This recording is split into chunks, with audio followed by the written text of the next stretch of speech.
Es martes y vamos a escuchar el comentario político de René Delgado. Querido René, feliz año, ¿cómo estás? Bien, Pascal, bien, decimos igual un buen año y aun cuando es día 10, naturalmente desearle al auditorio que empiece bien el año y lo termine mejor, Pascal, y en tu caso en particular, me parece debido y obligado felicitarte por los 6 años que cumple ya Imagen Informativa, primera emisión, bajo tu conducción y pues felicidades, querido Pascal. Pues felicidades a ti también, que eres parte del equipo, querido René, con mucho orgullo para nosotros. Pues es orgullo compartido, Pascal. Y mira, Pascal, así como es oportuno expresar esos buenos deseos, también lo es señalar, Pascal, que de algún modo ha empezado ya el 2023 sin que concluya el 2022. Y suena absurda la idea, Pascal, pero en realidad creo que estamos en esa circunstancia. ¿Por qué decirlo? O sea, estamos viviendo Porque una especie de prolongación del año pasado. no, porque hay asuntos nuevos, Ajá. Pascal, pero no hemos remontado ni superado los que ya veníamos arrastrando Ujú. desde el año pasado. Y en estricto sentido, Pascal, hay una suerte de vértigo de acontecimientos que ya nos ha tocado vivir, donde la variedad, la velocidad y la magnitud de estos impide abordarlos y seguirlos como sería debido, dándoles su justa dimensión. Un acontecimiento sucede a otro, como decía, sin que ello suponga que el anterior ya fue resuelto o superado, y en su conjunto van formando una pila de problemas que cualquier día, Pascal, podría darnos una sorpresa, por no decir un susto. ¿Y por qué digo esto, Pascal? Porque tan solo, y solo es el cierre del año pasado, estuvo marcado cuando menos por tres importantes acontecimientos que aún hoy no tienen explicación ni solución y por lo mismo hacen de la incertidumbre o la desconfianza el imperio de la situación que tarde que temprano puede emproblemar al país. ¿Cuáles son esos tres asuntos o grandes asuntos que yo veo que no finalizaron con el año?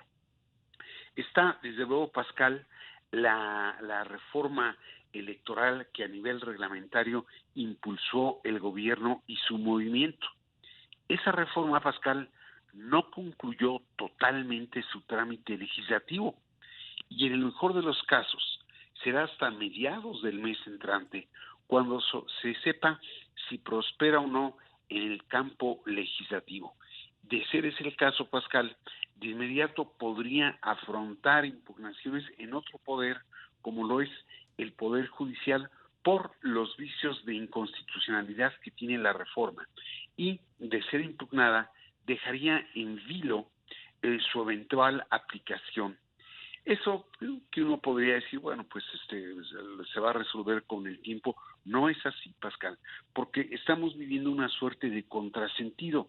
Mientras más se acelera y precipita el juego y el rejuego sucesorio, la reglamentación se retrasa, generando una atmósfera de incertidumbre que sin duda afecta a la política e incluso, y aun cuando no lo parezca, a la economía.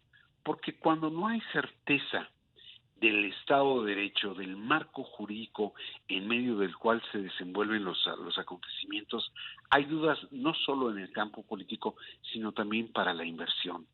Entonces, ahí hay un problema que venimos arrastrando desde el año pasado que no ha terminado en este 2023, aun cuando este ya inició. Y luego, Pascal, hay otro asunto relacionado con el relevo en la presidencia de la Suprema Corte de Justicia. Ahí hay una cuestión de enorme delicadeza. Ya está claro, por fortuna, que será Norma Piña, la ministra que encabece al Poder Judicial durante los próximos 4 años, pero no se ha dilucidado si la ministra Yasmín Esquivel, que aspiraba a ocupar esa posición, es o no una profesional digna de vestir la toga y el birrete, en la medida en que no se ha determinado si plagió la tesis que le hizo acreedora al título de licenciada en Derecho.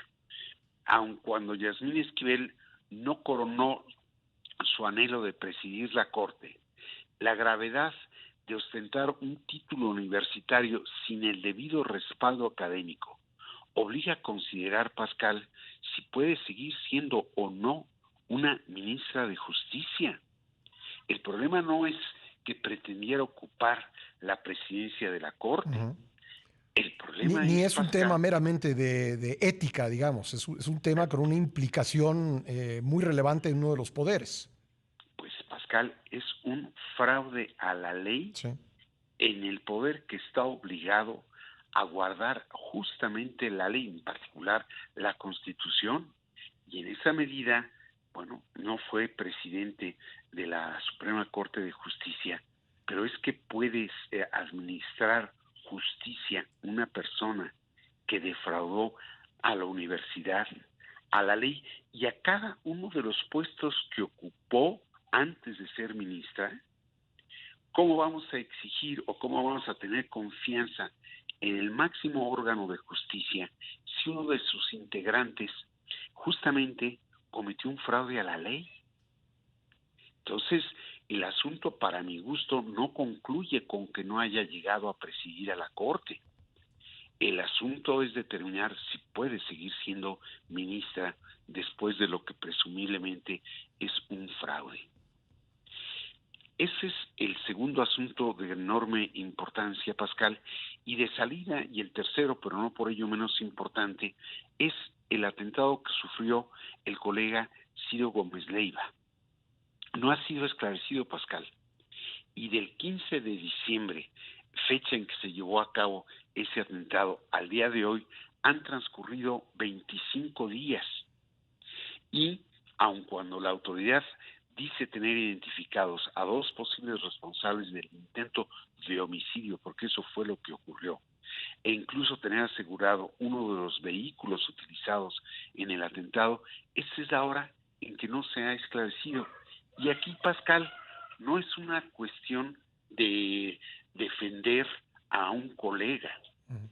Lo que se trata es de defender de un derecho fundamental en todo Estado de Derecho y en toda democracia, como lo es la libertad de expresión.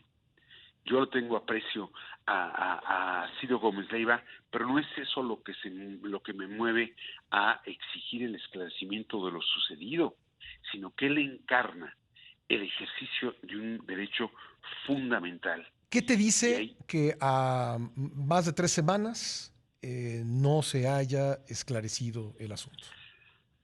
Pues fíjate, por eso es que hablaba yo de 25 días, Pascal. Sí. Y lo que hemos visto al arranque ya de este año es que cuando el Estado quiere, puede. Claro. Me refiero desde luego a la captura de Ovidio Guzmán, que no ha de haber sido nada sencilla, y que hemos visto cómo cuando verdaderamente el Estado se empeña en esclarecer un asunto, lo hace. Entonces me parece que ahora sí que, citando al clásico, por el bien de todos, incluido el propio gobierno, convendría saber quién atentó contra la vida de Ciro Gómez Leiva. Pues ahí están esos pendientes que se han derramado sobre este año, que como nos dices, además ya trae su propia carga de asuntos. Querido René, gracias. Un fuerte abrazo. Soy yo quien te agradece y te felicito, Pascal. Muchas gracias. Ahí está René Delgado, martes y jueves en este